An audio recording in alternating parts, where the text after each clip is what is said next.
Ilmu kui kelakone kanthi laku kui ngelakonine nganggo ngelmu. Halo teman-teman semua, ketemu lagi bro dengan saya Anes Prabu ya di program acara Soan persembahan dari yanesprabu.com bekerja sama dengan Asmaralaya TV dan Asmaralaya Art Production.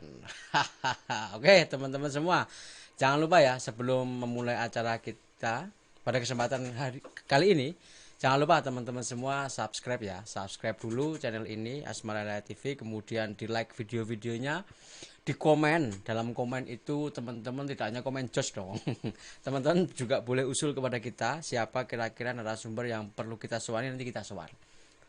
Tidak harus seniman, nggak harus seniman, tidak harus politikus, boleh. Misalnya dokter juga boleh, atau ahli terapi tradisional juga boleh. Oke. Lalu kemudian videonya di share kemana-mana, di grup WA dan lain sebagainya. Oke. Juga jangan lupa di subscribe Asmaralaya TV ya.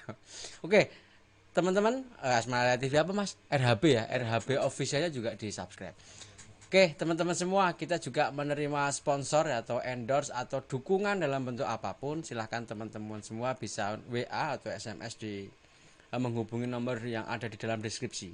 Itu ada nomor WA, boleh loh. Kita mau pasang sponsor mas, di belakang sini pasang background boleh, atau mau endorse di topi boleh.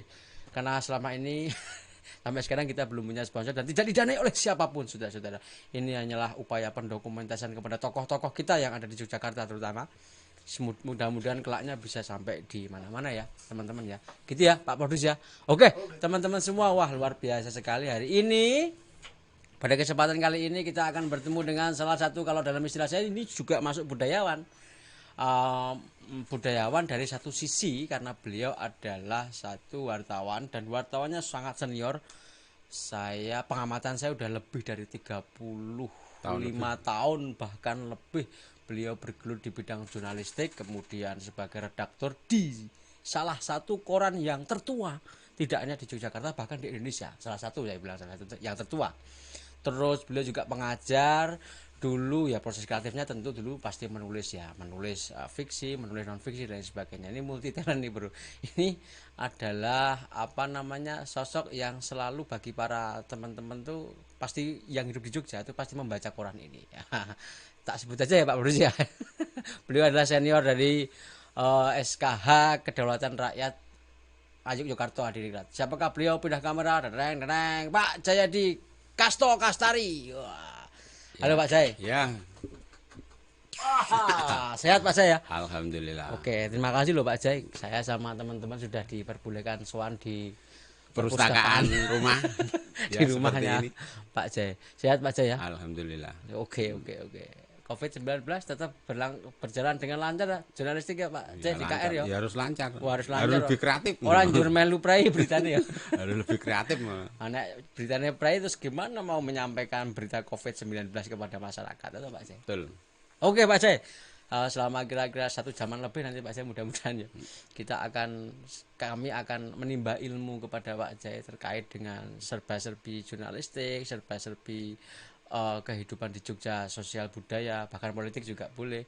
Kemudian ini yang paling penting titipan dari teman-teman adalah bagaimana proses kreatifnya Pak Jai ini sebagai seorang jurnalis, dan hingga hari ini 35 tahun. Menurut saya itu belum ada 30 tahun itu.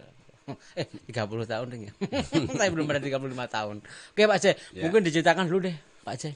Ya. Proses kreatif Pak Jai dulu deh, waktu muda lah, waktu seumuran saya atau saya sebenarnya awalnya itu hidup di lingkungan keluarga pengarang ya. Oke, siap. Saya Ragil Suwarno Pragolapati. Oke. Yang sampai sekarang hilang, belum ketemu sampai sekarang. Oke.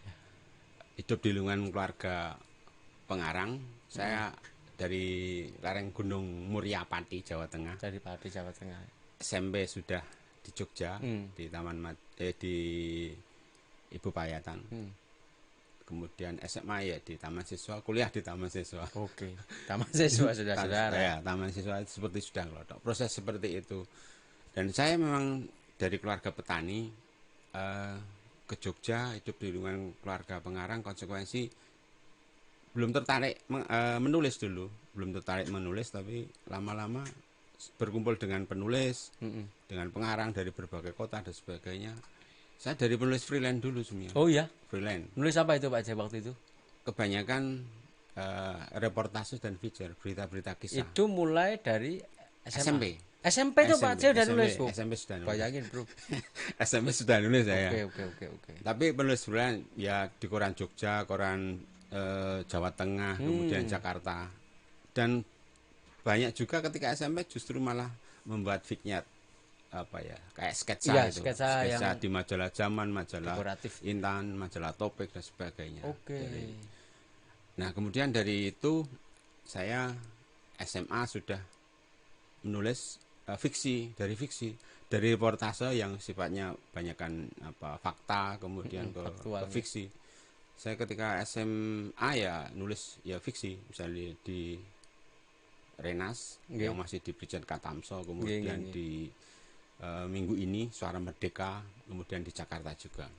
Nah, ketika itu kemudian sambil kuliah, saya dulu di Minggu Pagi dulu, surat kabar mingguan Minggu Pagi, punyanya Kedaulatan Rakyat Group ya.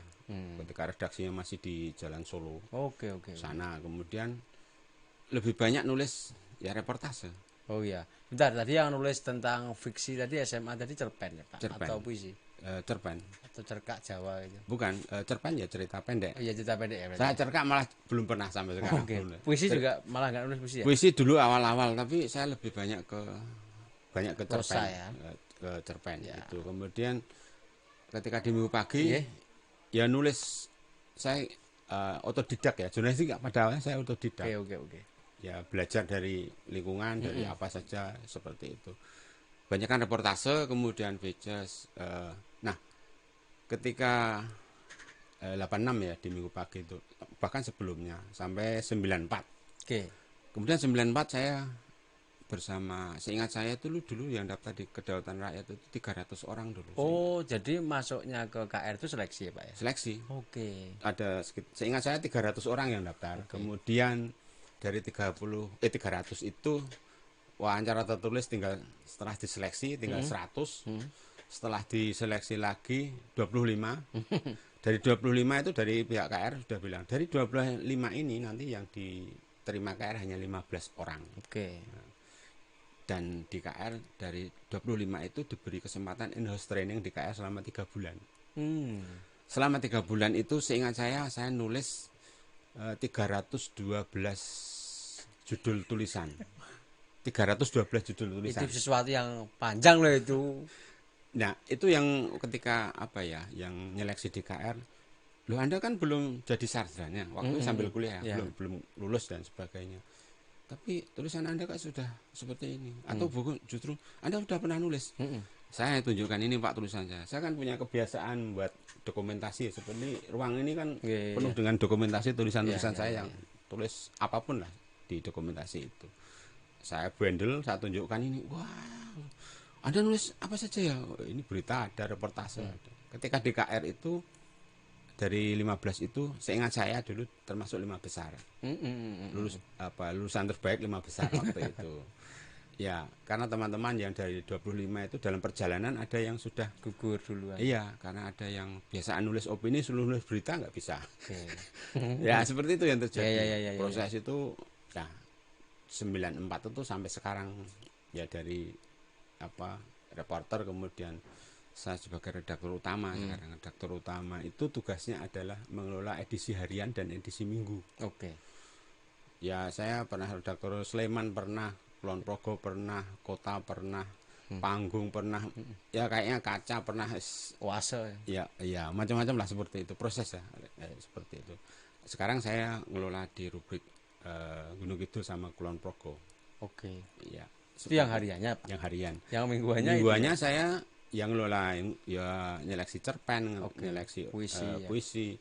Dulu isi juga seperti itu. Itu saya lakukan sejak saya jadi staf redaktur tuh saya masuk KR 94, saya jadi staf redaktur 95. Dan yang budaya itu sampai sekarang ya sudah berapa ya, sekitar 25-an tahun itu menjadi redaktur budaya ya dia. Nah, di sini menarik karena apa ya, banyak ya cerpenis yang punya nama lah ya. banyak yang melalui proses, salah satunya DKR Oh misalnya. iya. Ya, karena saya punya konsep bahwa di halaman itu tidak harus yang ditempelkan orang terkenal. Saya justru sering memberi kesempatan bagi siapapun, anak muda terutama yang punya potensi untuk itu. Biarpun untuk itu biasanya ada kekurangan. Tapi kekurangan itu sering saya sampaikan yang bersangkutan secara lisan. Mas, cerpenmu ki apik dari ide seperti itu. Tapi endingnya kok seperti itu. Kalau misalnya diganti piye? Ya. Atau misalnya itu apa? Materi bagus tapi sarap banget ya. Suku agama, ras dan golongan seperti itu. Kalau dihaluskan gimana? Ada proses edukasi di balik karya-karya itu.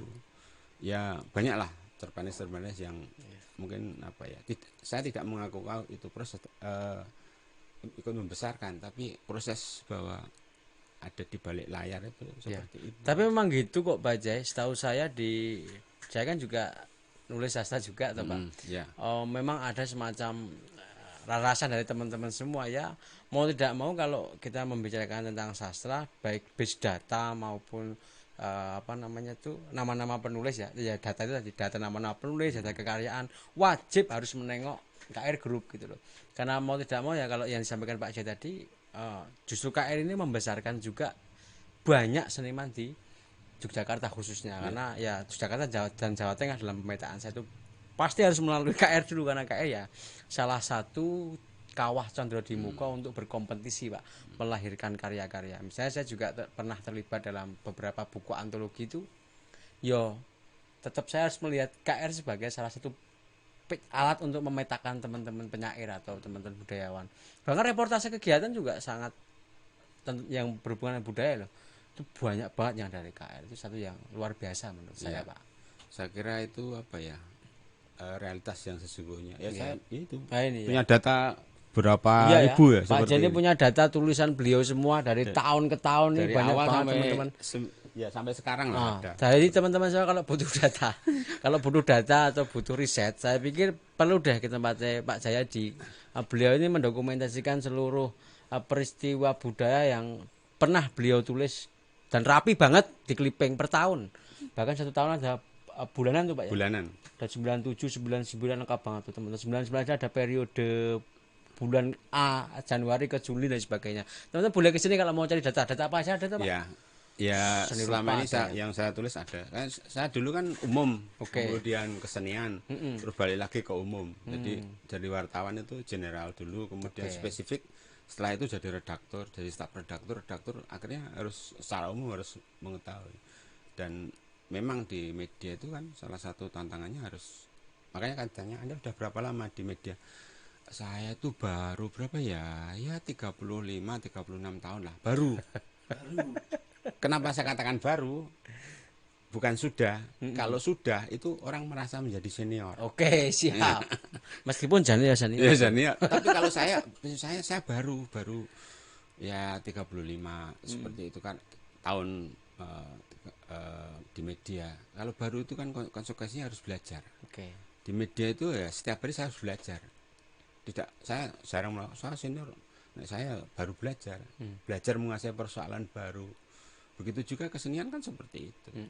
Seniman yang tidak bisa melakukan adaptasi ya dia habis. Ketinggalan Pak ya. Ketinggalan, habis. Entek tenan. Pak J itu proses waktu kemudian menjadi wartawan itu hanya satu media di KR Group ya waktu itu. Iya.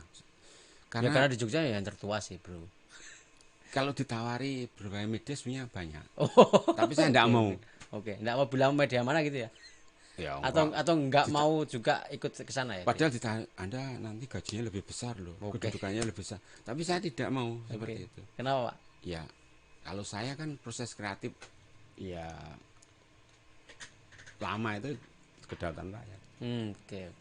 Apalagi kayak kasus dulu nyinggung mungkin penyekapan dan sebagainya itu kan. Gimana itu? Penyekapan diisi itu kan.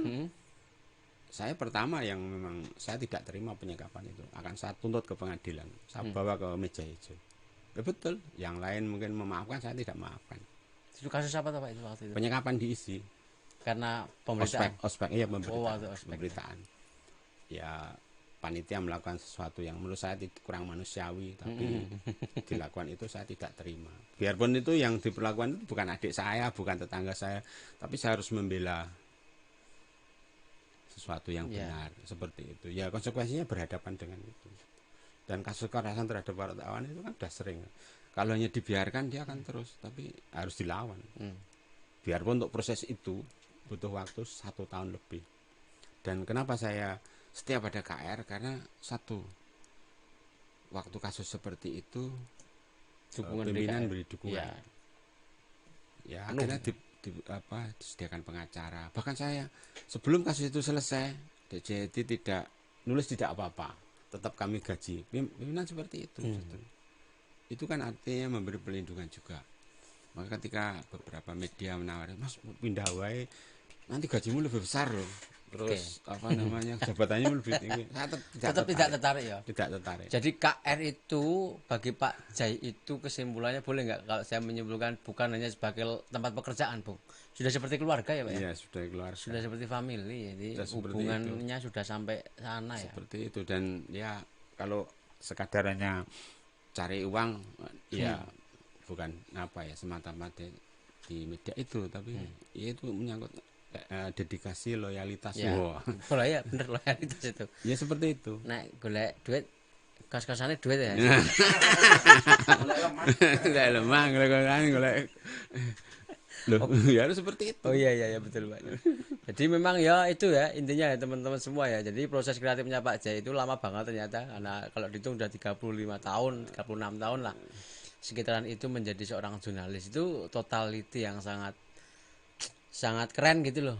Di samping teman-teman semua mungkin kalau jadi jurnalis kan bosenan tuh teman-teman itu kadang, ya, Pak. Betul, kalau kita membandingkan dengan sekarang tuh susah menjadi jurnalis itu. Untuk fokus ke sana susah banget. Kira-kira Pak Jai, waktu jadi jurnalis muda itu pernah juga ya bersinggungan dengan hal-hal yang sekiranya seperti tadi kasus diisi, yang lainnya ketemu lagi dengan, setahu saya dulu ada, berarti kalau 36 tahun itu kan pasca reformasi ya Pak ya. Itu sebelum reformasi sudah belajar. Banyak kasus yang iya, maksudnya itu persinggungan Pak Jai dengan kasus-kasus atau dengan ancaman-ancaman seperti itu. Ya, sering. Sampai mau dibunuh nggak kira-kira Pak? Sering didatangi. Kalau Anda nulis seperti ini, awas. Iya. Saya tahu rumahmu, saya tahu keluargamu. Tapi kan wartawan harus punya cara menyampaikan kebenaran. Yuk, sebelum reformasi sering seperti itu. Bahkan kalau liputan misalnya kasus Moses Gatot Kaca itu, yang di mana Gejayan itu, saya liputan sampai kehilangan sepatu karena dikejar-kejar aparat. Padahal ketika tidak terjadi demo dan sebagainya itu justru berkawan. Itu kan situasi yang seperti itu. Waktu menjelang Orde Baru itu kan wartawan jadi salah satu target juga. Sempat menyamar ya Pak ya? Ya. Raketo. Dan ini mungkin saya sampaikan di forum ini. Di forum ini selama ini tidak pernah saya sampaikan bahwa ada sesuatu menjelang Orde Baru itu, ya saya terus terang wartawan tapi ya aktivis, jadi harus sering jadi rujukan. Ketika ada mau demo, aparat atau reserse itu selalu, Mas sesuk demonya rencananya piye Mas? Saya nggak tahu, ora mungkin Mas, jadi ra tahu, mesti ngerti. Kancane aktivis kabeh. Ya sering kalau orang-orang, ya mohon maaf di acara ini saya sampaikan, saya sering menyampaikan, nelpon keluarga, Mas yang itu mohon jangan di Jogja karena orang itu jadi target aparat. Lebih baik nyikir dulu seperti itu. Ada yang terima, ada yang juga wah niku meden-medeni, tapi banyak yang terjadi. Anda jangan di Jogja dulu, Anda baru bicara. Kenapa? Saya sering dicecar pertanyaan oleh aparat itu. Mas ngerti kira Mas ngopo tuh Mas? Ora apa-apa, tapi saya sudah tahu itu maksudnya. Orang ini target. Jadi saya menyampaikan itu nyingkir dulu Mas. Oke, jadi Pak Jaya itu membocorkan kepada teman-temannya aktivis yang sekiranya menjadi target itu dibocorkan dulu supaya kamu nggak hilang loh bro. Nggak hilang, nenek hilang repot. Repot ya. Ada teman-teman, tapi ada juga yang nggak. Tapi yang ada yang saya sampaikan tapi nggak percaya itu ada. Tapi begitu dia di demo berorasi, cekel dipopori, diwamplengi banyak kabeh baru. Oh Mas, sorry Mas aku jane mesti kandhani ora percaya ada. Masih hidup Pak itu ya. Sampai sekarang masih. Kalau nggak percaya nanti testimoni yang bersangkutan itu orang itu bilang ini saksi hidup.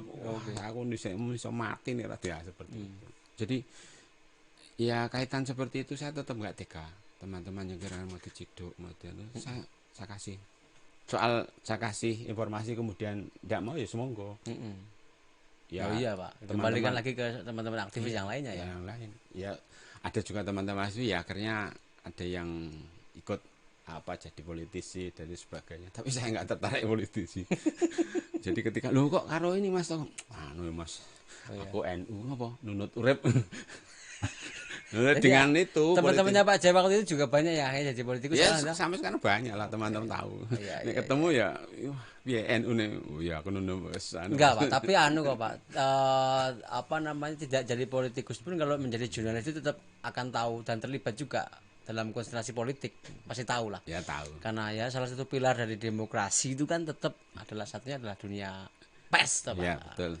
Bergerak di dalam dunia pers itu cukup menyenangkan. Saya sendiri pun senang banget ketika bergerak di bidang tulis penulis jurnalistik dan pers itu sesuatu yang sangat menarik karena dia punya posisi yang bisa apa memposisikan diri sebagai netral, bisa juga memihak gitu, tinggal milih aja yang mana gitu. Atau Pak Jay? Ya betul itu. Iya seperti itu. Tapi ya memang harus apa ya punya sikap yang teguh. Ya punya sikap sih. Punya sikap. Kalau nggak punya sikap ya elu nanti informasi sampaikan ya seperti itu. Kadang karpe apa ya nulis seperti itu tapi kok jadi bias. Ada sesuatu yang disembunyikan, ada sesuatu yang tidak apa ya tidak objektif. Tidak jujur, tidak objektif. Wah itu kalau sudah nggak jujur, nggak objektif, repot itu pembaca nanti nggak mendapatkan informasi yang jernih. Itu memang butuh sikap yang butuh wawasan, butuh sikap yang tegas. Kalau nulis tentang sastra tetap ya keluarga tadi ya Pak Jay ya. Ini balik lagi ke proses kreatifnya Pak Jay nulis itu. Jadi gen nulis atau guru nulis secara tidak langsung itu tetap dari keluarga ya seperti Pak. Saya terus terang di sastra itu saya menemukan sesuatu yang berbeda ya. Misalnya ketika saya dulu kena musibah apa ya kecelakaan, saya kan nggak bisa bangun, nggak bisa berdiri hampir 4 bulan ya. Saya sudah jadi layatan. Ya jadi layatan karena sudah dikabarkan kritis dan sebagainya. Badan saya nggak bisa digerakkan. Saya hanya bisa bicara. Ini susah udah seperti apa ya orang stroke. Dan dalam proses apa ya di rumah sakit 3 hari 3 malam belum bisa jalan, belum bangun, saya minta pulang. Di rumah ini juga. Terus yang rumah sakit itu bilang nanti kalau terjadi apa-apa saya nggak tanggung jawab loh. Tapi saya minta pulang. Di rumah ini juga sudah dikabarkan sudah menjadi layatan sudah. Ya saya pulang sudah gotong itu terus akhirnya apa ya terapi. Ini jari saya dan sebagainya dulu kan kecelakaan saya seperti mandi darah ya. Ini kena.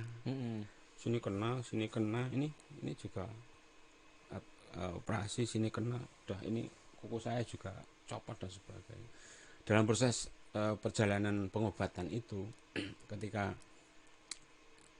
terapi itu saya kan belajar menggerakkan jari ya, jari dan sebagainya. Saya dulu apa yang mengangkat satu lembar kertas HVS saja nggak kuat.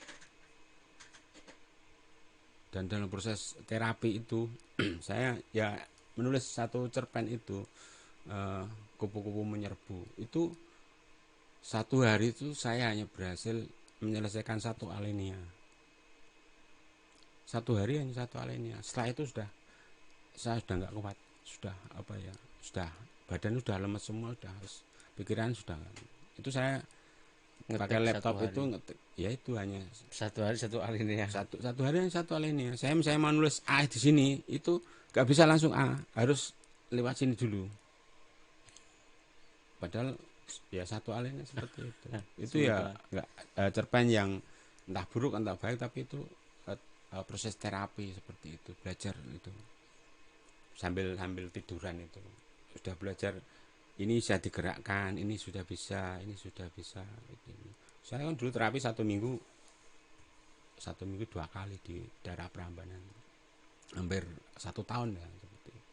Tapi saya menemukan kenikmatan ketika itu menyelesaikan kupu-kupu menyerbu, cerpen kupu menyerbu yang ya, suatu saat lah mungkin jadi antologi atau apa ya. Tapi jadi tuh Pak cerpennya. Sebenarnya jadi di KR juga jadi, tapi itu menulisnya itu loh Ya, yang proses menulisnya itu yang itu, berat. satu hari hanya satu Tapi alinea. justru malah itu merupakan latihan dan terapi. Untuk terapi menyembuhkan seperti itu, juga Pak, ya. penyembuhan. Dan itu ya saya menemukan justru di ketika nulis cerpen, tidak nulis berita, saya nggak kemana-mana ya, dia imajinasi. Dan saya tulis kupu-kupu menyerbu itu ya pengalaman ketika di rumah sakit sudah ditemui kupu-kupu, padahal kupu-kupu itu tidak saya temukan di Jogja dan sebagainya. Kupu-kupu itu saya temukan ketika di ladang sama bapak saya, pada bapak saya sudah meninggal 1 tahun yang lalu. Iya. Dan orang-orang yang di situ di rumah sakit nggak lihat itu. Jadi itulah dialog apa ya, nggak tahu. Ya batin Pak Dialog batin mungkin ya. Seolah-olah dia sudah kepasaran itu hanya Pak Jai dan Tuhan yang tahu. Ya, seperti itu yang. Itu Pak, itu pengalaman religius ya, pengalaman rohani. Oke Pak, kita ganti topik deh. Kita Ya, ngomongin monggo. tentang KR deh Ya, sekarang. monggo. Ngomongin tentang KR dan rubrik yang jenengan asuh ini Pak. Ya pertama ini KR tuh ya Pak ya, masanya memang kebanyakan lokal ya, lokal Jogja sama Jawa Tengah mungkin ya. Atau Jateng gimana? DIY sampai perbatasan Jawa Timur Ngawi lah. Tapi ada juga ya kolam nasional tuh Pak ya. Ada. Oh, Kalau Rusian Anwar tokoh pers itu Iya, Pak menyebut Rusian bahwa Anwar. kedaulatan rakyat itu community newspaper, oke. koran komunitas seperti itu. Iya. Dan KR dulu tidak pengen jadi koran nasional. Hmm, Tapi survei justru membuktikan KR itu urutan ketiga nasional. apanya? Oplahnya. Ya pembacanya. Oke, pembacanya. oke. Kan itu dari survei Nielsen Media Research ya. Hmm. Dari survei itu akhirnya nanti hasil survei itu kan sering menjadi patokan masang iklan. Oke. Masang iklan. Biasanya tanya surveinya gimana media Oke. ini. Kalau dia bagus ya itu. Hmm. Itu yang apa ya? Saya tahu karena pernah ikut nulis buku-buku 50 tahun KR, 60 tahun KR yang Ya. dan sebagainya. Di belakang saya ini. Jadi tahu bagaimana dinamika media itu. Oke. 3 besar nasional. Tiga KR. besar nasional seperti itu sampai sekarang. Ya. Dan orang kan sering kok KR itu koran lokal. Ya koran lokal tapi nasional. Ya. Apa Justru nilai lokalitas itu justru menjadi daya tarik. namanya? Orang sering meremehkan mau desa koran lokal. Meskipun digempur juga ya Pak. Iya, Dalam tanda digempur kutip, juga. digempur oleh koran-koran nasional yang mencoba melokal atau Pak. Iya. Iya betul. Misalnya ada koran yang sana itu kan punya anak-anak Betul. lokal banyak itu. Iya. Tetap KR masih bertahan. Iya. Pak Jai. Masih bertahan. Ya. Masih bertahan. Oke. Ada satu ini ketika menulis 60 tahun KR itu kan ada peneliti dari Amerika. Kebetulan malah mewawancarai saya. Satu pertanyaan sampai sekarang yang apa ya? Yang saya ingat ya, kenapa KR masih bertahan sampai sekarang? Nah, itu juga pertanyaan saya sih, Pak. Iya. Saya jawab gini, kenapa bisa bertahan? Ya, baik lembaga ataupun individu, komunitas atau yang bersikap lokalitas. Kuncinya hanya adaptasi, melakukan adaptasi. Oke. Dan adaptasi itu memang harus dilakukan. Karena kalau media kan ada di pergeseran waktu ya, pergeseran nilai dan sebagainya. Harus melakukan adaptasi. Adaptasi itu ya kalau media enggak sekarang ya udah lama lah. Ya cetak, tidak hanya cetak, didukung dengan online-nya. Kayak KR kan punya juga krjogja.com, punya e-paper dan sebagainya. Itu menjangkau yang lebih jauh. Ada yang langganan yang cetak, ada yang langganan yang online, ada yang cetak dan online. Seperti itu. Jadi pembacanya ya nggak hanya Macam-macam. di Indonesia tapi dari luar negeri dan sebagainya seperti Oke, itu. oke. Meskipun kalau secara cetaknya memang paling banyak yang berlangganan itu kalau Bapak mungkin tahu ya, atau besok kapan-kapan kita hubungi bagian promosi dan itu penyebaran itu. Itu memang paling banyak pembacanya memang dari Jawa Tengah, Pak ya. Dan Jogja ya. Jogja, dan Jawa Tengah, ya. ya. Jogja Selatan juga. Jogja Jawa Selatan maksudnya. Jawa Selatan, Jawa Selatan tuh ya, Jawa Barat juga. daerah-daerah apa ya, ngapak-ngapak gitu. Oh iya. Iya seperti Ya itu. ngapak banyak lah. Banyak lah. Banyumas gitu Pak ya daerah. Oke. Dan yang sering tidak dipahami oleh apa ya, umum itu kan orang tanya, orang langganan media itu apa sih yang dibutuhkan? Ya. Apa misalnya? Kalau dibutuhkan baca, kok langganan media itu yang Anda butuhkan apa sih? Informasi. Nanti gimana maksudnya? Apa? Satu, informasi. Ya. Terus apa lagi? Ya informasi aja harus dekat dengan kita misalnya gitu ya. Apalagi ya yang kedua? Iklan. Oke. Jadi saya juga awalnya juga kaget ketika ikut menulis yang 60 tahun KR itu. Jadi ada lapisan-lapisan yang selama ini tidak dipahami oleh secara umum. Oke. Pertama, orang langganan media itu pertama dia butuh berita. Itu pertama. Kemudian dia kedua butuh informasi. Orang loh apa bedanya berita karo informasi. Tapi informasi ini termasuk banyak yang orang-orang KR itu langganan KR kenapa? Karena iklannya.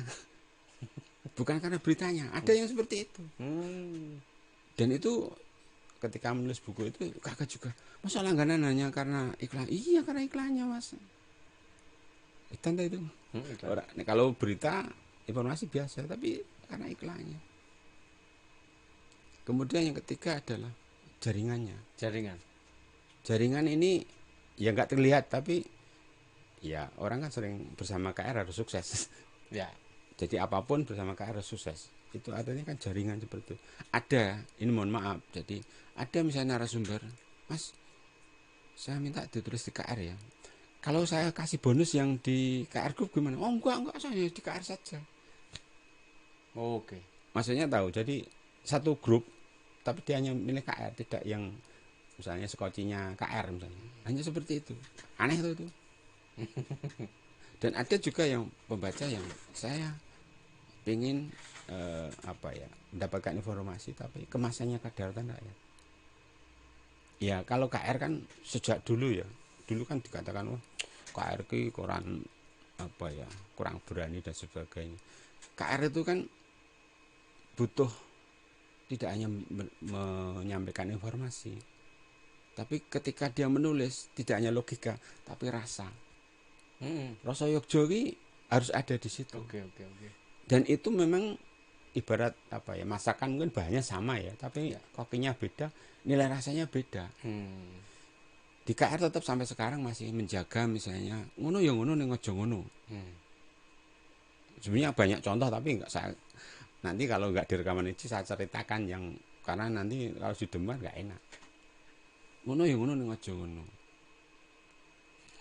Ya akan saya ceritakan contohnya konkret. Sampai sekarang pun peristiwa itu tidak saya tulis karena tidak etis. Ya nanti saya aja yang tahu ya, bro, teman-teman semua tentang bagaimana menulis dengan teori ngono yang ngono ning aja ngono. Tapi bisa saya tebak sebenarnya, ini misalnya dalam konstelasi politik itu ya terlibat tapi tidak terlibat. Tidak terlibat tapi ya terlibat. Ngono iki lho, bahasa ngono lho Cah. Karena mau tidak mau kalau ngomongin jurnalistik kan agak repot ya, karena jurnalistik itu kepentok berbagai hal. Bukan kepentok, berhadapan dengan banyak hal. Dia berhadapan dengan politik, dia berhadapan dengan situasi sosial dan ekonomi masyarakat. Gitu ya, jadi benturannya banyak sekali. Dan salah satu corong corongnya adalah media massa. Ya memang posisi wartawan agak sedikit repot, Bung. Gitu ya Pak Sek. Banyak tahun tapi tidak harus semua ditulis. Salah satunya ngono. Aku ngerti kabeh hasilnya, kabeh ora kudu diomongke. Ono sing wayahe diomongke, ana yang tidak. Jadi wartawan itu memang seperti itu teman-teman semua. Ada Pak Sek. Betul. Repotnya ya begitu. Tapi memang kental kok Pak Cai. Misalnya tapi memang saya sepakat yang saya garis bawah adalah rasa Yogyo Jawa Tengah ini Yogyo ya. kerasa banget. Ya. Kolom-kolomnya saja kelihatan ada kolom atau apa namanya? Ya, rubrik atau kolom kan ya boleh. kelihatan ke Sleman, Bantul, Gunung Kidul, Kulon Progo kota atau di Jawa Tengah itu ada apa? Pertimbangan geografis. Iya, pertimbangan geografi artinya Pertimbangan segmen pembaca. segmen pembaca. Iya. Itu diceritakan Pak, ya itu tadi. Iya. Jadi menulis kan peristiwa bagus di mana? Yang pedalaman Papua. Tapi kalau ada peristiwa yang kaitan geografis itu menjadi daya tarik tersendiri. Ya, apapun yang dilakukan oleh tokoh-tokoh penting misalnya, ya menarik itu untuk ditulis. Tapi ini segmen pembaca menjadi pertimbangan. Kemudian wilayah geografis jadi pertimbangan. Maka itu dijaga karena pada prinsipnya Quran itu adalah kepercayaan. Quran itu adalah kepercayaan. Nah, Quran itu sudah dipercaya, biarpun di KR yang rubrik itu hanya sungguh-sungguh terjadi. Ada rubrik sungguh-sungguh terjadi, yang lain berarti bukan begitu. Tapi harus kepercayaan. Kepercayaan itu menjadi modal besar bagi media massa. Yang KR sendiri kan sudah sebagai Quran tertua di Indonesia sekarang, dari lahir 27 September 1945. Ya, sejak tahun 45. Seperti itu. Ya banyak pertimbangan yang memang terutama ya segmen pembaca itu penting, wilayah geografis itu juga penting. Oke. Kalau ini Pak, ini kita spesifik nih. Ini saya tadi kan sempat WA teman-teman. Saya mau ketemu Pak Jai ini. Titipan apa? PRT kon apa ngono iki. Banyak kan teman-teman adalah soal rubrik yang jenengan ampu atau kolom yang jenengan ampu itu soal budaya. Sastra dan budaya. Betul. Terutama soal karya-karya teman-teman yang dikirimkan ke Pak Jai dan oleh si redaktur, oleh sang redaktur kemudian diolah. Nah, ini mungkin style dulu deh. Ini buka kartu loh ini teman-teman. Stylenya KR rubrik budaya terutama cerpen dan puisi itu piye ta Pak Jai? Pak Jai kan redaktur lagi ketemu kok beda gitu loh. Ya, memang beda. Jadi KR itu rubrik itu kan juga untuk rubrik edukasi ya, rubrik persemaian seperti yang saya ceritakan di awal. Jadi yang dimuat tidak hanya milik orang-orang yang sudah terkenal. Tapi justru saya memberi peluang bagi potensi siapapun yang punya potensi itu nulis. Biarpun ketika saya muat sekali, berikutnya lebih baik, saya lebih senang. Tapi sekali kemudian karya berikutnya lebih jelek, ya nggak saya muat. Itu artinya apa? Dia harus juga bekerja keras. Jangan dikira loh penulis-penulis nama itu mesti saya muat, banyak yang nggak saya muat. Berarti kan ada karakteristiknya nih. Iya, ada karakteristik. Lokalitas itu Bang. Ya lokalitas. Ada banyak tulisan-tulisan yang bagus, menarik, tapi nggak aktual. Ya ini memang fiksi. Aktualnya maksudnya gimana? Aktualitas misalnya. Ya karya itu kan harus ya punya nilai ya. Nilai itu ya paling nggak bisa menjadi pencerahan bagi pembaca. Itu yang kadang nggak ditangkap. Tulisannya bagus, tapi nggak aktual. Nah, untuk apa dimuat? Jadi ketika menulis sastra pun harus berpikir sekarang apa ya? Misalnya katakanlah COVID itu kan apa ya kira-kira yang orang ketika membaca tidak harus bicara COVID, tapi maksudnya ya COVID. Dia harus bisa mengolah data, informasi, fakta menjadi karya fiksi. Karya fiksi yang bagus kan juga berpijak pada informasi, data, survei yang seperti itu, bukan dari ruang kosong ya, seperti itu. Dan itu di Jogja itu kan kalau puisi cerpen itu banyak sekali. Satu minggu Pak Jai selalu atau berbulan gimana selalu mendapatkan kiriman berapa cerpen atau berapa puisi Pak Jai? Banyak sekali. Kalau buka satu hari aja bisa berapa? Ya sekitar 20-25 ya. Satu hari ya. Satu hari Senin Setu iso akeh mesti yakin. Ya, sekarang dulu terbit Minggu tapi sekarang ke Jumat karena mungkin ada pandangan bahwa Minggu sudah jenuh seperti itu. Jadi dimajukan seperti itu hari Jumat. Dan di KR mas space terbatas ya. Artinya puisi aja sekitar 5-7 kan. Cerpen pun ya terbatas seperti itu. Space terbatas, membaca atau pengarang juga harus memanfaatkan space itu. Saya potong Pak. Teman-teman semua, ada sebuah keprihatinan dari teman-teman penyair dan sastrawan di Jogja. Bahwasanya media massa yang peduli terhadap karya sastra itu hanya ada di KR Group. Ini titipan tolong sampaikan itu. Yang ada itu cuma KR Group sampai sekarang Pak Produs. Jadi yang ada kolom sastranya itu hanya ada 3. Minggu Pagi, Merapi dan KR itu sendiri cuma KR 3 grup. Yang lainnya nggak usah saya omongkan ya, nggak ada. Saya bilang koran lokal loh ya, nggak ada. Koran yang kita yang daerah istimewa Yogyakarta nggak ada Mas. Itu saja masih terbatas ya Pak. Iya, terbatas. Iya. Ya mudah-mudahan nggak hilang lah. Kalau misalnya dulu kan ada catatan budaya di halaman itu, catatan budaya, kemudian redaksi sudah sepakat itu ditulis aja di edisi harian, opini harian. Oh gitu. Ya, dulu Masuk kan ke sana. Berarti ya, sekarang opini harian pun bisa, boleh, bisa. boleh Iya, ke budaya juga. udah lama ketika itu terjadi pergeseran seperti itu, saya sudah sampaikan di forum beberapa redaktur bahwa harus diakomodir ya tentang seni budaya, dinamika persoalan seni budaya yang ada di Yogyakarta atau secara umum seperti itu. Artikulator itu kan penting. Ya. Biar menjadi menjadi referensi bagi pembaca. Ya KR bagaimana juga itu masih menjadi menjadi rujukan ya seperti itu. Ya teman-teman, jadi kuncinya yang penting cerpennya bagus dan aktual ya, ada nilai yang ditawarkan. Itu tetap ya berbasis lokal dan tradisi ya Pak ya. Kalau puisi ini yang saya tanyakan lagi, puisi itu kok selalu ada nama dan asal pengarangnya. Misalnya yang sering banget ya. Bukan yang sering banget Sumanang. Halo Om Sumanang. Cat Purworejo. Terus apa? Segmen pembaca. Oke. Iya, seperti itu. Saya pernah disambati oleh sambati itu apa ya? Di keluh kesah, dicurhai seperti itu. Kami ini yang dari daerah itu nggak ada yang mengakomodir. Betul Pak, betul sekali. Maka saya terus terang membela itu.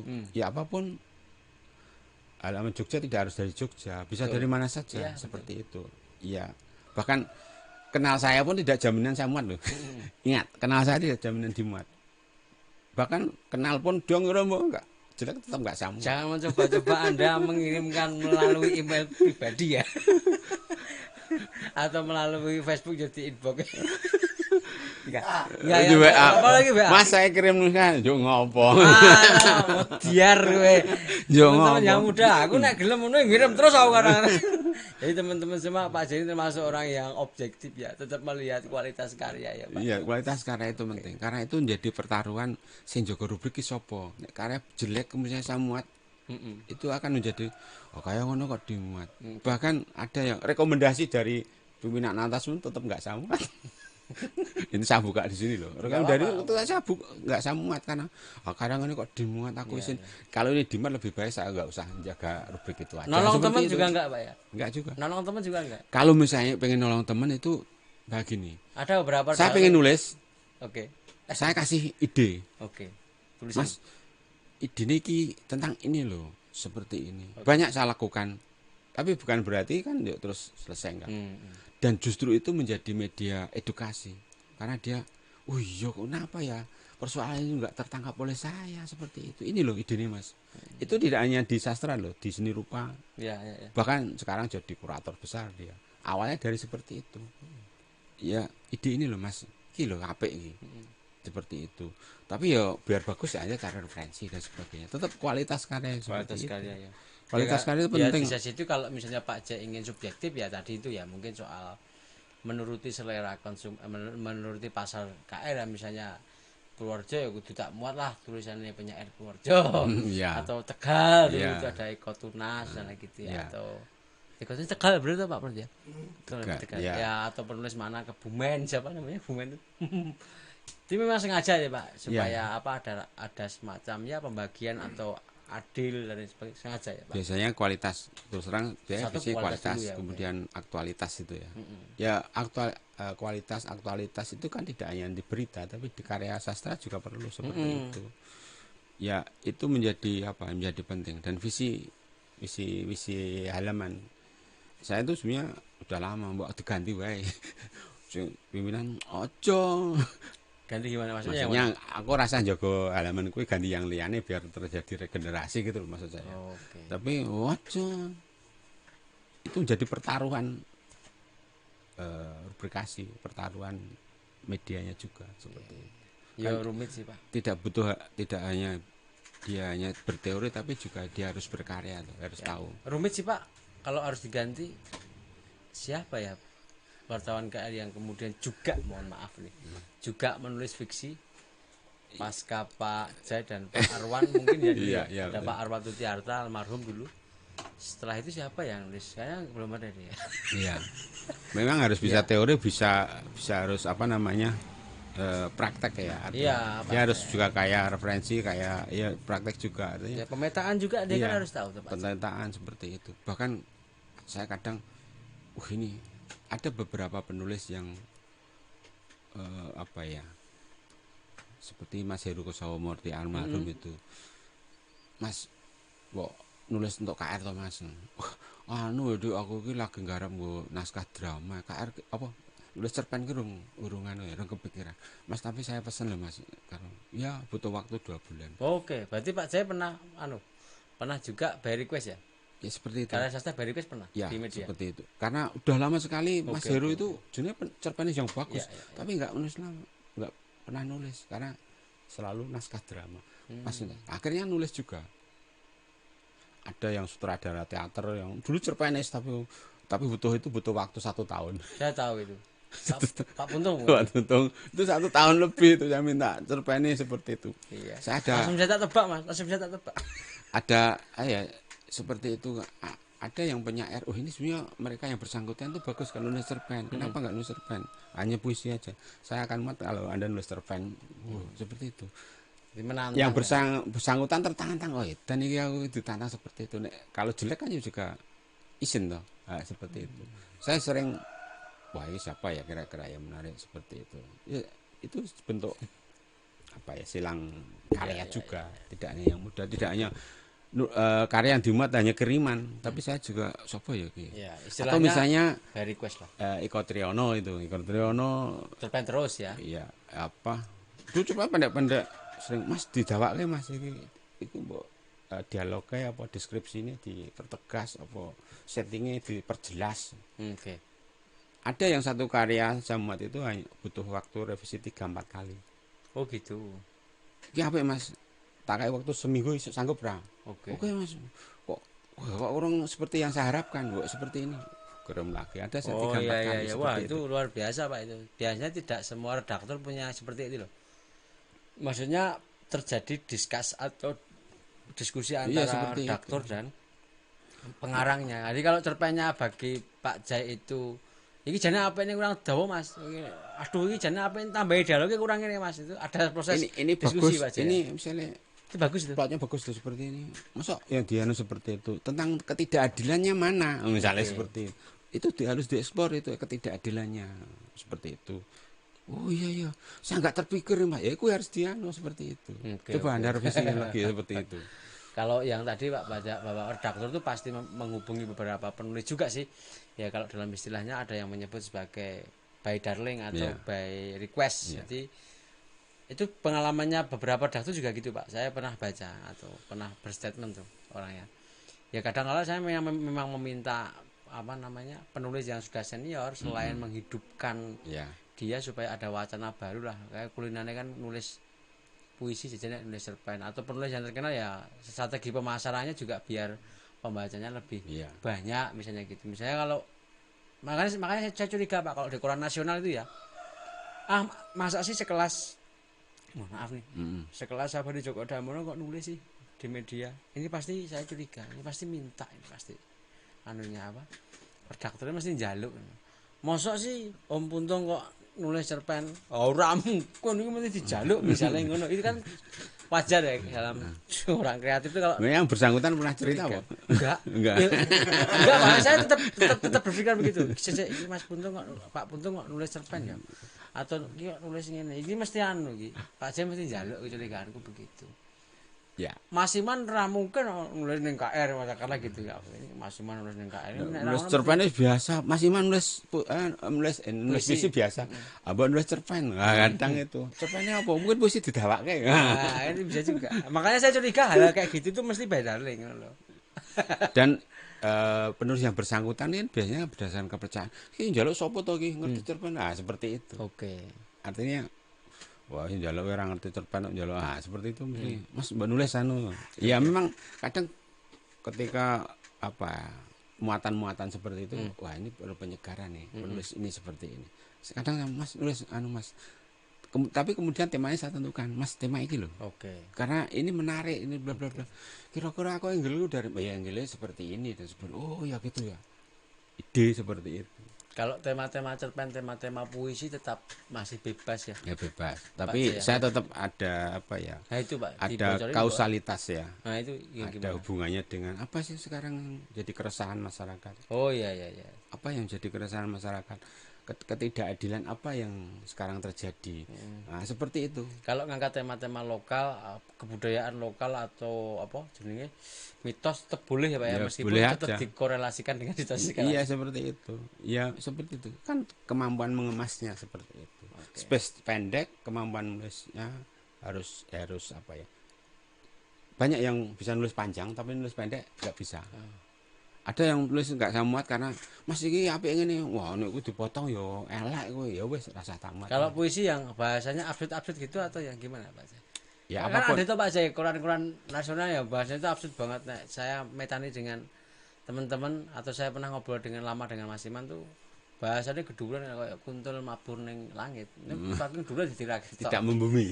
Tidak membumi. Ya setiap Enggak tahu sih kalau KR piye. setiap pengarang, setiap cerpenis atau setiap penyair punya gaya mengungkapkan sendiri. Gaya kepenulisan itu kan nggak bisa ditiru. Nggak bisa ditiru. Gayanya Joko Pinurbo, gayanya Mas Imam beda-beda, punya karakteristik sendiri-sendiri. Ya, ya, ya. Makanya saya minta tulisan apa puisi itu 3 sampai 6 atau 7. Kadang malah satu tematik itu. Kadang nulis 7 kirim 7 kok sing satu ra nyinggung blas ora satu. Mas ganti puisi lainnya. Oke. Seperti itu kirim yang anu. Oh gitu ya. Aku puisi lama ya Mas ora satu nafas ketika nulis seperti itu. Tapi Pak Jay membaca puisi dan cerpen yang dimasukkan ke email baca ya? Yang anu plagiat maksudnya. Enggak, maksudnya itu cerpen-cerpen yang masuk ke meja redaksi. Pak Jay sebagai redaktur tetap dibaca ya? Ya baca. Dibaca. Ya, Ada baca. loh redaktur yang enggak baca. Ngopo ora diwaca? Oke, siap. Ada kasus tapi enggak soal plagiat itu loh. Oke. Ya lama lu Saya tahu itu. Nah, itu seperti itu. Itu yang bersangkutan tuh ngirim ke KR. Tapi saya sejak lama sudah loh saya ini pernah baca itu kok ini pernah ditulis cerpenis ini pernah ditulis seperti ini. Saya jadi ragu ini mesti plagiat sebelum rame-rame seperti itu. Yang plagiat cewek itu bukan Pak? Bukan cowok ini. Oh yang cowok ya? Yang saya juga Yang pernah tahu, Pak. orang Jawa Tengah itu. Saya tahu. Itu sebelum rame itu dia ngirim cerpen nggak samuat karena apa saya udah curiga ini dari hasil jiplakan. Ya hanya namanya diganti, tokohnya diganti, ya? Alurnya sama dan sebagainya. Kan ada tuh satu cerpenis ya, itu kemudian dimuat di koran nasional. Yang cewek juga ada Pak? Ya ada juga. Okay. Ya tahu seperti itu. Jadi ya harus dan saya biasanya membaca juga cerpen-cerpen dari yang dimuat di koran lain ya. Karena apa? Itu jadi referensi juga. Ya. Wah ini tema ini pernah dimuat, judulnya mau diganti. Oke niki wartawan kok dihapusi. Oke. Tapi anu tuh Pak, biasanya ada masa tenggat kedaluarsa karya tuh Pak biasanya. Ya ada. Misalnya saya nih ngirim puisi udah pernah dulu ngirim puisi enggak dimuat. Seminggu berapa bulan atau 4 bulan? Rata-rata 1 bulan lah. Oh 1 bulan itu sudah otomatis diskualifikasi ya. Rata-rata seperti itu. Tapi ada juga, puisinya bagus. Saya bilang, ini aja dikirim neng koran liya ini suatu saat akan turun. Karena apa? Puisinya bagus. Tapi momentumnya nggak tepat. Oke. Tak muat neng sesuk. Nah, harus sabar. Ada kan, bagus. Tapi kalau sekarang nggak bagus. Itu kan menurunkan tulisan itu kan tidak hanya sekadar berkualitas, aktual dan sebagainya, tapi momentum. Wah ini apik ini. Wah ini apik. Naskah banyak, tapi kadang kok orang ono sing apik ya dan sebagainya. Kadang saya telepon, Mas duwe naskah sing cerpen sing kreatif main ini enggak? Oke. Oh enggak punya ya Mas. Ya wes ya. Terima kasih saya hanya tanya saja kok. Kan saya kira minta tulisan saya. Kalau punya ya kirim coba kirim. Berarti Pak J kalau... Tapi bukan berarti harus langsung saya muat. Saya lihat dulu. Wah apik ini. Seperti itu. Oke, Ya, berarti ada proses dialektika. oke, ada momentum Tapi di mana seperti Pak ini Jai enggak, harus meminta ya. saya hanya baru ungkapkan di forum ini. Oh, enggak apa-apa. Itu kan rahasia yang sudah menjadi umum Pak itu. Jadi Pak Jai itu meminta sesuai dengan momentum juga. Iya. Misalnya momentum corona ini, wah iki lagi gayeng-gayeng corona. Kok ora ono sing bahas corona ya? Telepon lah pesen tentang corona ya. Bisa seperti itu. Tapi bukan berarti saya minta terus tak muat. Nek tulisannya elek yo. Tetep ora ya, Pak. Mbok iku direvisi iku anu mbok nek iki tak muat ki sing isin sapa? Bukan hanya saya tapi yang bersangkutan. Tulisan wong ngono dimuat. Ditantani lah. Tetap ada standar seperti Ada standarnya seleranya Pak Jai maksudnya. ya, selera saya ya boleh lah, tapi Iya Pak. ya Tetap selera redaktor Pak. redaktor. Meskipun ya lagi-lagi kan redaktor kan memang betul punya selera, tapi soal objektif ya soal pengalaman personal saya, personal redaktor bagaimana membandingkan dengan cerpen-cerpen yang lain, pemetaan dengan cerpen-cerpen media massa yang lain kan perlu disekat-sekat Ya, sendiri bagi betul. Pak Jai gitu loh teman-teman. Gitu ya, teman-teman boleh ngirim. Masih ngirim. Silakan, Saya ya. penting apik. Ngira apik tetep ora ya. Ada yang ngirim bertahun-tahun baru gol setelah sekian tahun ya ada. Ada juga. Kalau 1 bulan 2 bulan nggak dimuat boleh dipindah di media massa. Ya seperti itu. Tapi Nek bagi saya justru redaktor nggak seperti itu. Kalau mau jadi profesional lebih baik tulisannya dikirim di media ya wes dikirim aja. Kalau pengen ngirim lain ya tema lain, nulis lain. oh gitu. Itu akan lebih aman. Kan ada yang model penulis yang kayak nebar jala tuh. Oh, iya. Satu tulisan dikirim. Mau ngawur ya Pak ya. Itu kan nanti yang kena banyak itu, bisa penulisnya bisa redaktornya. Ya di KR pernah apa ya semacam mengalami, tapi untung duluan ya. Sering saya modal selang berapa bulan loh kok muncul yang koran kan. Oh saya tanya piye itu Mas? Ya itu satu tulisan saya kirim ke mana ya 3-4 media ya. Tapi saya menggunakan teknik yang berbeda. Gimana judulnya tak ganti Mas? Tokohnya tak jenenge tak ganti. Alurnya podo. Wah, kacau itu. Ternyata ada ya penulisnya kayak gitu ya. Ya ada. Aku ngerti. Berarti kalau misalnya Pak Jel lebih bagus tuh memang kalau Anda nulis pada satu koran ya udah. Ya Puisi udah, itu kirim aja ya, satu ya Pak ya. Gitu. Kalau mau ngirim ke lain ya Ya lain puisi. tema lain. Itu aman itu. Kalau karyamu itu bagus mesti muncul kok. Seperti itu. Ya butuh. Iya kan, tapi kadang ada yang nggak sabar kan. Kalau koran nasional sepertinya agak melihat profil deh Pak. Misalnya Ya. harus punya buku lah atau Iya. terlibat di punya mana apa. dulu gitu ya. Kalau KR enggak ya Pak ya? Atau melihat juga Nah, saya profil lihat orangnya. siapa tahu ki. Atau kadang karyanya bagus ki siapa atau ini siapa tapi karya misalnya orang terkenal ini tapi karyanya elek tentu rata muat. Jangan dikira loh yang punya nama masih banyak yang nggak sama. Oke. Contohnya Pak. Ojo, tak sebut banyak ya enggak sama. Oke. Termasuk juga yang saya backlist. Wah, menarik ini. Ya, di backlist. Kenapa di blacklist Pak? Ya tadi ya. Misalnya mengirim Loh, menebar penulis karya. itu kan harus tetap penulis itu harus menjaga kejujuran ya, harus punya kejujuran, etika seperti itu. Punya etika, maksud nulis punya etika. Satu tulisan dalam menit tertentu dikirim ke sana, mau diganti judulnya. Itu berarti membunuh dirinya sendiri. Tapi sama Pak Jil juga sudah di blacklist. Tak backlist. Oke. Tak blacklist saya banyak. Tapi tidak harus saya umumkan yang tak blacklist ini. Yang ngirim tetap tak muat. Karena dia tidak bisa menjaga kejujurannya sendiri. Dia berargumentasi apapun tetap saya nggak bisa terima seperti itu. Raiso terima aku seperti itu. Satu tulisan ditebar. Di sini kan tak kandani seperti kenapa harus dilakukan lagi. Ini seperti itu. Akhirnya kayak misalnya kalau ada kasus plagiat itu mau ke ranah hukum saya dukung itu. Saya setuju. Kayak pelajaran baik. Ya, biasanya juga aneh ya. Mungkin sama juga sih. Redaktor pasti akan berbuat seperti itu ya kayaknya. Dan itu kan menjadi garis kebijakan media bersangkutan. Tidak hanya rubrik sastra budaya tapi juga yang opini dan sebagainya. Kadang Mbak itu tulisan iki misalnya redaktor itu hati-hati karena termasuk misalnya itu pendapatnya itu loh tapi aku pendapat yang bersangkutan nggak menyebutkan sumbernya. Jadi bias tuh itu.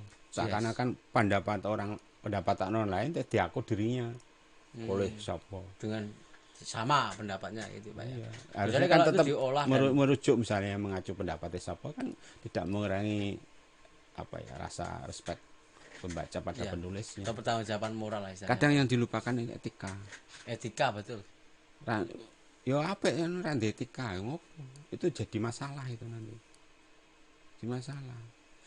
Problem sekarang kan banyak penulis yang ini ya, instan itu loh. Instan prosesnya nomor ngono lain atas nama dirinya. Bahkan diikutkan lomba. Piye? Oke. Lomba. Oh iya Pak ya. Iya. Padahal nggak boleh Pak ya. Ya nggak boleh. Kadang yang jurinya malah yang karyanya di plagiat ya piye kok. Itu jadi problem juga. Pengen cepat eksis dan sebagainya ya proses kreatif kan Penting. bisa berjalan bisa secara apa ya komunal dan personal kan. Kalau karya sastra kan lebih banyak yang personal sifatnya. Tapi kalau karya pemangkuan dan sebagainya mesti komunal ya bersama dan sebagainya. Nah, seperti ini karya sastra, seni rupa dan sebagainya personal. Proses kreatif. Dan sekarang banyak kalau dulu kan cerpenis atau penyair dia berproses berguru dengan apa ya komunitas dan sebagainya. Sekarang kan dengan berbagai kemudahan ini kan akan lebih bagus, lebih mudah. Tapi kadang yuk apa ikatan persaudaraan, ikatan kemanusiaan jadi renggang itu kan bisa juga. Gitu Pak Produser, teman-teman semua. Mungkin deh. Ini kan untuk teman-teman muda nih Pak, ini perlu dibekali nih kayaknya. Ya nulis-nulis aja sih. Iya, ya harus nulis. Yang penting berkualitas. Ya berkualitas kan butuh proses ya. Oke. Sebenarnya kadang kenapa penulis tidak bisa menjaga iklim kreatif? Itu karena dia tidak memiliki apa ya cara kerja yang mungkin tidak beraturan. Yang misalnya ingin menemukan ide-ide kreatif itu sebenarnya gampang. Satu misalnya dia harus kaya informasi, dia harus kaya data, dia harus kaya fakta. Informasi data, fakta itu kalau sudah dimiliki akan mudah melakukan ide baru. Berpijak pada datanya, pada informasinya, faktanya seperti itu. Kalau itu sudah dimiliki, ide itu gampang. Ini juga cara kerja redaktur redaktur mesti baca semua ada juga. Wah ini angle ini yang belum pernah diangkat media lain misalnya. Ini dikembangkan. Makanya kayak seperti dalang nggak ketekan lakon. Ibarat dalang nggak kehabisan lakon. Ibarat dalang nggak kehabisan lakon ya karena memang banyak cari data, banyak baca buku. Iya, dia ya survei juga dan sebagainya. Misalnya kan ada penyair atau cerpenis atau novelis, ini yang layap, jadi itu survei. Ini mesti harus mau nggak novel atau nggak apa, itu dia layap, jadi itu survei tuh.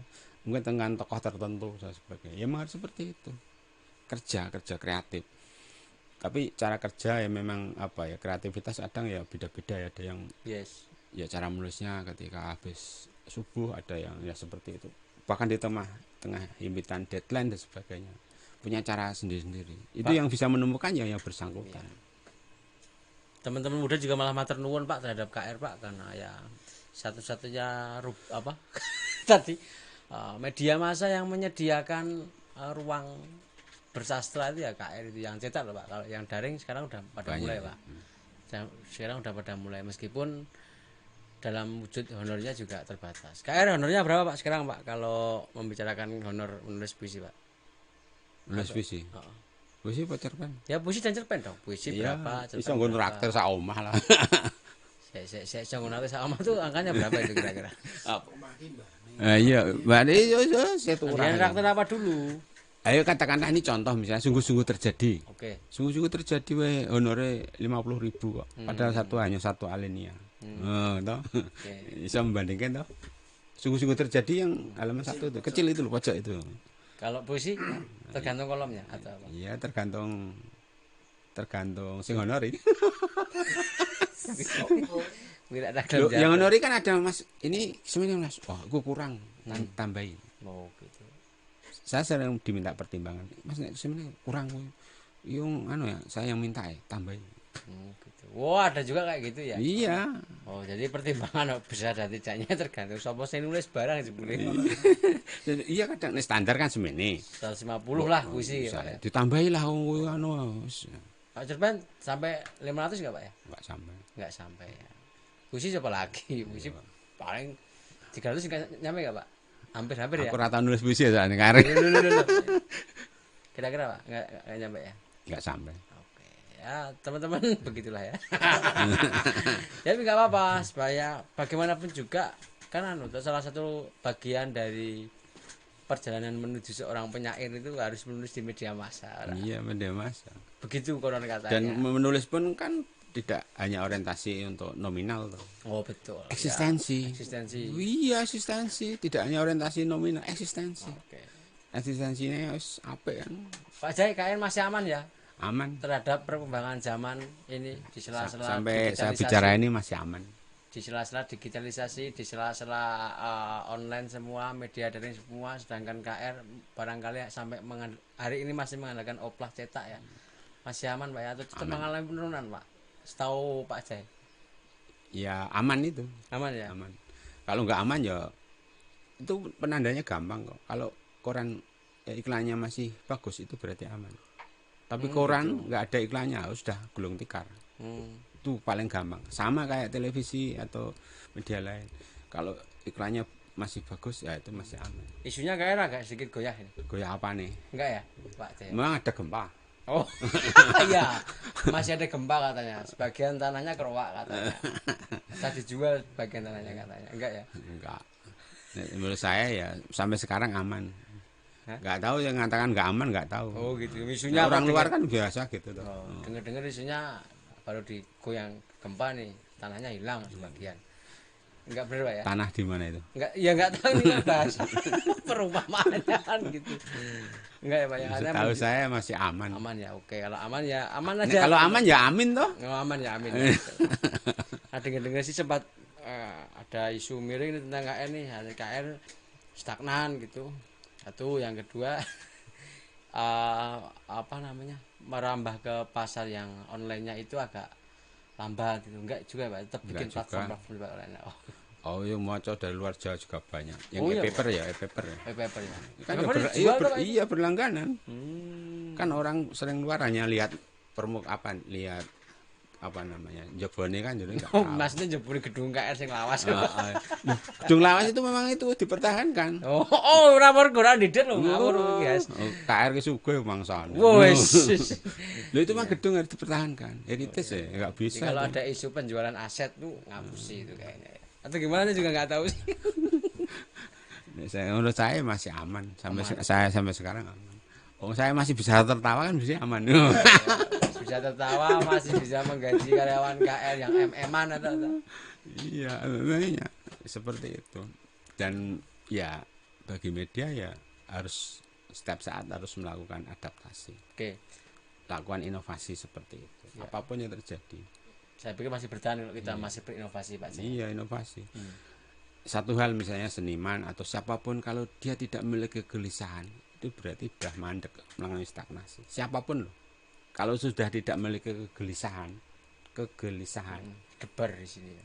kegelisahan dalam arti ya dia mengalami kemandekan, stagnasi. Profesi apapun. Wis ngene wae, ngene wis apik. Wis ngene. Nyaman. Wis ngene wis aman. Arep ngopo meneh? Wis arep ngopo meneh? Kalau perbedaan jurnalisme hari ini berkembang Pak Jai. Hmm. Pak Jai, saya butuh pandangan nih Pak Jai. Barangkali perkembangan jurnalistik hari ini dengan yang zaman dahulu Pak Jai lakukan, terutama untuk wartawan-wartawan muda, untuk para jurnalis-jurnalis muda ini loh. Ini kan ada semacam apa ya misalnya, informasi cepat banget nih, Cepet Pak, banget, hari ini ya. tuh. Satu portal berita itu bisa sampai 10 kali dalam satu hari misalnya. Itu aja satu berita dan angle-nya berbagai macam sudut. Bisa jadi 10 berita loh itu Pak. Bisa. Jurnalisme gajah. Oh, gimana itu? Iya, iki ditulis kupingnya sike. Oke. Ini ditulis apa? Kepalanya dulu. Ini ditulis ekornya dulu. Ini terus dan suatu ketika ditulis secara lengkap. Kalau KR cetaknya tetap salah lengkap Pak ya? Lengkap. Itu barangkali keunggulan media cetak dengan yang lain atau Iya. online ya. Kalau di online itu sedang Iya, kan kadang jangan panjang-panjang malah. kalau di iya, online. paling berapa ya? Kadang tulisannya tidak komprehensif, Iya, patah-patah. Jadi orang memahami suatu persoalan itu enggak iso. Iki piye to iki kok ana Oke. ada yang ruang-ruang kosong yang Oke. tidak Celah. terisi, ya celah tidak terisi seperti itu. Sebenarnya saya mau mancing itu Pak, karena perbedaannya kan Itu sebenarnya selain itu tergantung kemampuan editor, editing. Kadang nek tahun sekarang menulis dawa bler. Terserah redaktur. Ya kerja keras itu sebenarnya kan redaktur di belakang. okay. Itu yang tidak dipahami oleh pembaca. Tulis panjang, tapi saya baca, oh intinya ini tulis ulang. Saya nuliskan ulang redaktur. Biar tulisan itu juga padat, singkat, komunikatif, informatif. Oke. Dan itu memang tidak semua redaktur mampu melakukan itu. Kalau Pak Jaya pasti undang wartawan-wartawan muda atau jurnalistik itu Apa? gimana Pak Jaya? Menasihati mereka supaya termasuk menasihati teman-teman ini Ya untuk dia menjadi harus, seorang jurnalis muda. ya biasanya saya tes karya ada. Saya suruh nulis biasanya. Coba nulis berita. Wah, kebanyakan kan rata-rata tidak sistematis tuh. Nulis yang jempal itu tuh, ini apa tuh? Itu kan bikin stres pembaca itu. Jadi sebenarnya kemampuan apa editor dan sebagainya dia harus Paling penting ya. dia harus apa ya? Ya harus dari lapangan dulu. Lapangan kemampuan menulis dan sebagainya, kemampuan editing. Kadang tulisan-tulisan nggak enak dibaca. KR itu bekerja keras itu di belakang layar itu. Bagaimana tulisan itu menjadi enak, komunikatif. Bukan berarti apa berarti wartawannya nggak enak maksudnya Pak? Bukan begitu, tidak semua wartawan. Jangan dikira wartawan tulisannya sebagus itu. Oh, Ada iya, yang Pak, ya. ada yang dipanggil filenya itu, waduh kok seperti ini. Ada materinya bagus, Ambiar tapi tulisannya ambiar. Itu redaktur harus dandani seperti itu. Materinya apa ini? Tapi nulis seperti itu. Kadang wartawan iki piye karepe? Oh gini, wow, kenapa nggak ditulis? Seperti itu. Ada proses itu yang tidak diketahui pembaca. Nah, online biasanya kan memburu cepat toh. Cepat, betul. Cepat kadang cepat dengan akurat ya piye. Ya. Ya, yang bagus kan cepat tapi akurat. Akurasi data itu penting. Kalau KR misalnya kasus-kasus yang apa ya bermasalah misalnya menulis sesuatu ya harus imbang. Ada konsep yang balancing itu. Balancing ya. Enggak hanya satu narasumber, ini merugikan yang lain. Ya harus imbang. Biasanya kalau tulisan nggak imbang nggak saya turun. Kalau saya nggak saya turunkan. Ya. Ini dilengkapi dulu dengan narasumber yang bersangkutan. Apapun dia yang sampaikan apa yang si omongkan ya harus ditulis. Quran online yang lain ini titipan dari teman-teman. Mm. Saya sih sama sebenarnya Pak. Saya itu mohon maaf rasanya itu tidak bisa mudah percaya, tidak bisa percaya, tidak gampang percaya kepada berita-berita online. Betul. Saya. Iya. Saya juga gitu. Oke, karena harus melihat cetaknya. Karena betul dari Pak Jaya. Mainnya kemudian di data, di informasi yang lengkap, Iya, seperti itu. Komprehensif itu. Dan itu harus dimiliki ya wartawannya, redakturnya. Agar informasi jadi terpercaya. Dikonfirmasi ya bisa ta Pak nek cetake. Ya bisa kan. Online rada piye ngono gitu. Iya, kadang buru cepat seperti itu, kadang jadi nggak akurat. Nggak semua loh, tapi rata ada yang seperti itu. Terus daripada kedua yang lain diturunkan aja. Ada yang diturunkan ini piye to ki kok orang tulisannya. Kadang hanya main judul aja. Bombastis. Di sini loh kok ora sinkron. Di media di KR itu kan kalau setahu saya melalui proses panjang cetak ya terutama wartawan dia nulis sebaik mungkin Sampai jam kemudian habis itu setor berita. ya Gimana? Prosesnya gimana Pak? dari misalnya kalau saya redaktur yang saya lakukan pagi itu apa rapat program kan tidak harus ketemu tapi lewatan itu gampang ini tolong dikembangkan wawancara dengan narasumber ini dipertajam satu wartawan ini misalnya wartawannya di Gunung Kidul ada 3 ini tolong dikembangkan ini Kulon Progo 4 ini tolong dipertajam pagi tuh perencanaan habis itu kan dia jalan pagi sampai siang kan ya berita dan sebagainya sore budgeting tadi mana yang tugas tak tarik bisa dipantau tuh dari kiriman email itu habis itu kan kemudian lihat space halaman ada iklannya enggak satu halaman itu rata-rata kan sekitar 8-9 tulisan kalau satu halaman ya kalau ada iklannya misalnya iklan 4 kali 270 mili bisa bayangkan itu 4 kali 270 mili 270 mili jadikan cm bro bro Seperti itu, sudah bayangkan, oh ini berarti halaman ini tinggal 6 berita. 6 berita itu kan harus kuotanya kelompok berapa, Gunung Kidul berapa, seperti itu. Habis itu naskah desain halaman tuh dipracetak. Nanti iklan bisa tambah, bisa kurang, bisa dicabut dan sebagainya, itu proses panjang. Oke. Sampai deadline terakhir mungkin jam 10. Halaman dalam loh. Iya. Kan halaman luar beda lagi deadline-nya sampai jam 12. Seperti itu. Setiap hari. Halaman luarnya tergantung situasi yang hidup ya. Dinamika, dinamikanya. Dinamika seperti itu. Tapi yang dalam itu kan digarap duluan. Itu terjadi setiap hari. Ya, namanya headline itu tetap harus panas soalnya. Iya, kalau panas dan tidaknya. Ya kalau bisa yang melawan arus, yang wah itu soal arah kontra. Bagaimana headline depan itu harus harus mempertimbangkan banyak hal itu. Banyak hal. Selera sing lagi panas, ana sing iki wangune sikape sikap media ngontra apa oh iya gitu. Tergantung teman-teman di redaksi itu mau ngangkat sebenarnya baru dipasang di headline. Makanya headline selalu di akhir-akhir ya Pak, last time ya. Tapi sekarang ada pola-pola berita berbayar itu. Berita berbayar itu maksudnya dia ambil space halaman. Ini saya coupling. Terus isiannya sesuai yang bersangkutan. Itu iklan memang. Oke. Kalau di KR itu kan halaman depan itu kan 10 kali lipat ya dari iklan yang dalam. Bisa dibayangkan, katakanlah saya sering misalnya dari lembaga tertentu, Mas buatkan materi iklan ini Mas, pokoknya halaman 1. Tapi mahal. Oh enggak masalah. Ya itu 10 kali lipat. Berapa tuh Pak biayanya kalau iklan depan tuh? Iya misalnya kosnya minimal misalnya berapa? Ini ya 3 kolom kali 150. Jadi tingginya 150 nih cm berapa? 150 mili jadikan cm berapa? 15. Bingung toh? Ya 15. 3 kolom kali 15 itu 25 juta. Cilik toh iki. 3 kolom tingginya mau 15 cm, 25 juta. 3 kolom segini loh Mas. Tingginya 15 cm. Jadi ini iki 20 juta Mas. Sekali. Satu hari sekali. itu Bung. Sekali. Satu hari Bung. Kan Nah, tapi kan cuma 1 hari. 1 hari. 15.000. Berarti kalau kolomnya nambah bener. Mahal KR itu. Mahal itu tidak hanya untuk saya, tapi orang luar mahal, orang tapi dalam sama. Tapi efeknya juga ada lah, berikan di KR itu pasti dibaca. Dibaca. Kalau yang di dalam masih kira-kira Pak ya, itu kan ada koran yang koran kos-kosan, terus koran berita hilang, itu juga banyak. Oh, iklan cilik. Iklan kecil. Iklan kecil kan bayar juga. Bayar juga. Yang iklan dalam luar tuh ya orang luar ya mahal, orang dalam juga mahal sama.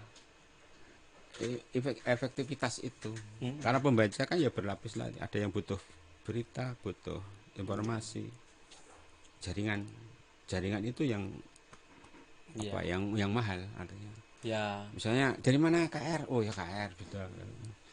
Pejabat tertentu kan dari survei berita-berita KR itu menjadi salah satu rujukan untuk mengambil kebijakan. Makanya jangan heran kalau misalnya ditulis itu kemudian tokoh tertentu jadi paginya marah-marah, ya kan terjadi juga. Angel mah. Paham Pak. Misalnya terjadi tidak sesuai garis seperti itu tulis itu, terus pimpinan yang tertinggi kan kok bisa seperti itu, gimana? Konfirmasi. Iya, kemudian kalau musim-musim politik itu kan satu tokoh tertentu saling mencari pengaruh tuh. Nah, itu mesti coupling space iklan itu. Ya wajar ya, media massa ya dalam momen-momen tertentu memang gencar, apalagi media massa yang terlibat konsumsi politik. Oke teman-teman sudah dengar sendiri kan? Oke sudah dengar sendiri ya. Gimana Pak Produser ya? Oke teman-teman sudah ada pertanda dari Tuhan Yang Maha Kuasa bahwa sudah terdengar suara azan.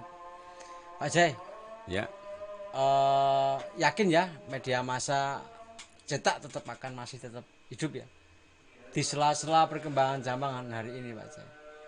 Ya harus punya optimisme seperti itu. Harus ya.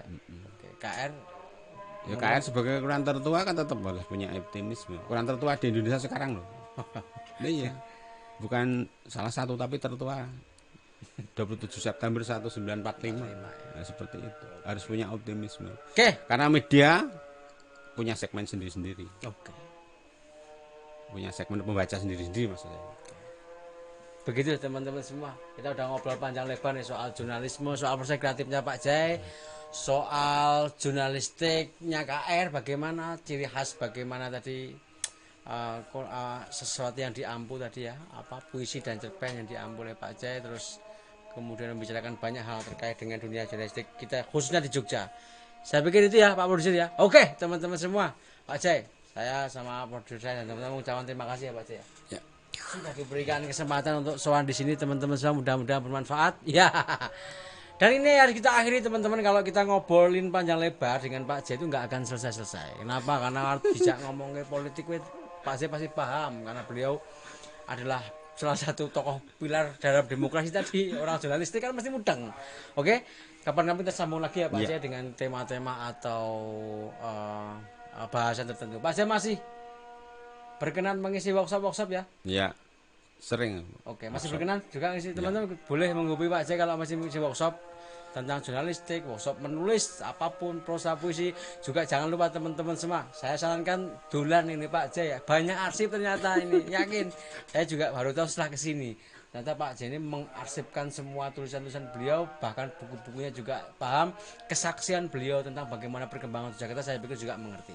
Oke, teman-teman semua, harus kita akhiri. Tapi sebelumnya jangan lupa teman-teman semua untuk subscribe channel ini Asmanaya TV.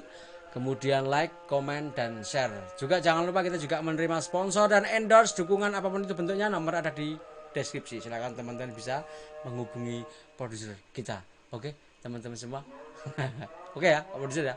Oke, teman-teman, ketemu lagi dalam podcast berikutnya bersama kita sowan ke tempat-tempat yang lainnya. Terima kasih teman-teman, salam sowan. Bye.